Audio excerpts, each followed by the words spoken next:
ایک مرتبہ ایک بندہ آیا حضور کے دربار میں، کہنے لگا جناب میں ضرورت مند ہوں، مجھے کچھ عطا کریں۔ میرے آقا کریم صلی اللہ علیہ وآلہ وسلم کے پاس اس وقت ظاہری طور پہ نہیں ہے۔ حضور نے فرمایا جاؤ عثمان کے پاس، اس سے لے لو، جاؤ عثمان سے لے لو۔ وہ بندہ گیا سیدنا عثمان غنی رضی اللہ تعالیٰ عنہ کے بعد، وہاں دیکھا عثمان غنی اپنے غلام سے بحث کر رہے ہیں۔ آپ فرما رہے ہیں تو نے آج دیے کے اندر تیل زیادہ ڈالا، وہ ضائع ہو گیا، یہ تو نے کیا کر دیا؟ دیے میں تیل زیادہ ڈالا، یہ ضائع ہو گیا، یہ تم نے کیا کیا ہے؟ یہ خرچہ فضول خرچی میں آئے گا، قیامت والے دن سوال کیا جائے گا۔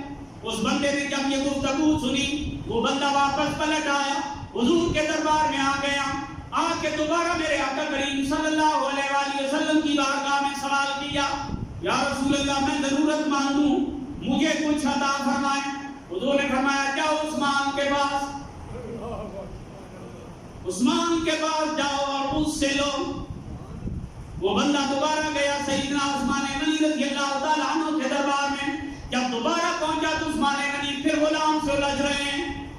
آپ نے فرمایا آج تو نے آنی کے اندر نمک زیادہ ڈال دیا، کھانے کے اندر نمک زیادہ ڈال دیا، یہ زیادہ نمک جو ڈالا ہے یہ بھی فضول خرچی میں آئے گا، قیامت والے دن سوال کیا جائے گا، ضرورت کے ساتھ تم نے خرچہ کیوں نہیں کیا؟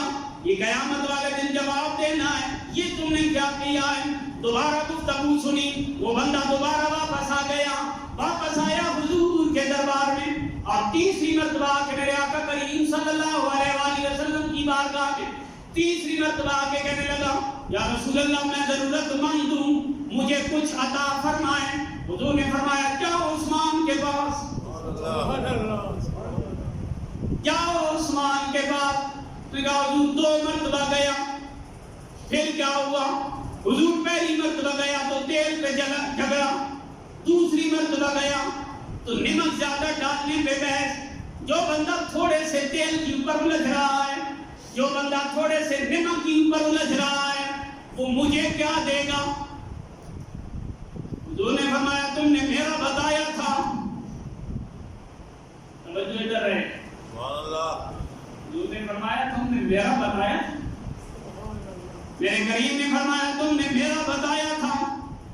یا رسول اللہ نے آپ کا تو نہیں بتایا۔ فرمایا اب جاؤ میرا بتاؤ، اب جاؤ عثمان تم میرا بتاؤ کہ مجھے حضور نے بھیجا ہے۔ جب تیسری مرتبہ گیا تو عثمان غنی رضی اللہ تعالیٰ عنہ تیسری بحث میں، لیکن جب عثمان نے دیکھا کہ یہ بندہ تیسری مرتبہ آ رہا ہے، گفتگو ختم کی۔ آپ نے فرمایا کون ہو، کیوں آ رہے ہو؟ اس نے کہا جناب ضرورت مند ہوں، آپ کی بارگاہ میں سوال کرنے کے لیے حضور نے بھیجا ہے کہ عثمان سے جاؤ، کچھ نہ کچھ وہ تمہیں نواز دیں گے۔ عثمان غنی رضی اللہ تعالیٰ عنہ نے فرمایا پھر پہلے دو مرتبہ تم آئے اور واپس کیوں چلے گئے؟ اس نے کہا جناب پہلی مرتبہ آیا تو بات تیل پہ چل رہی ہے، دوسری مرتبہ آیا تو بحث نمک کی چل رہی، میں واپس چلا گیا۔ جو بندہ تھوڑے سے تیل اور تھوڑے سے نمک کی پر بحث کر رہا ہے وہ مجھے کیا دے گا؟ عثمان غنی رضی اللہ تعالیٰ عنہ نے تاریخی جملہ بولا، فرمایا یہ تیل اور نمک کا معاملہ میرا ذاتی مسئلہ ہے، تو نے حضور کے نام پہ لینا ہے، دروازہ کھلا ہے، جو پسند ہے جتنا لے جا سکتے ہو لے جاؤ، جتنا پسند ہے جو پسند ہے میرے آقا کے نام کی اوپر کو لے جاؤ، کوئی پابندی نہیں۔ عاشق چور فقیری اللہ آخری شعر ہے میاں صاحب کا، یہ شعر ذرا سمجھے صحیح پہلے۔ ایک ہوتا ہے عاشق، ایک ہوتا ہے فقیر۔ یہ وہ فقیر نہیں ہے جو بھیک مانگ رہے ہوتا ہے، یہ وہ فقیر ہوتے ہیں جو راہ الہی کے مسافر فقیر ہوتے ہیں، ان کو روپے پیسے کی طرف غرض نہیں ہوتی، ہر دفعہ اللہ کی طرف توجہ، یہ وہ فقیر ہے۔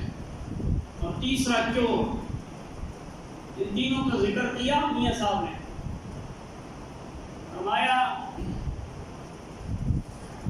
یہ تینوں جب بھی کوئی اپنا کام کرنا چاہتے ہیں تو کہتے ہیں یا اللہ اندھیرا ہی ہو، روشنی میں یہ نہیں نکلتے۔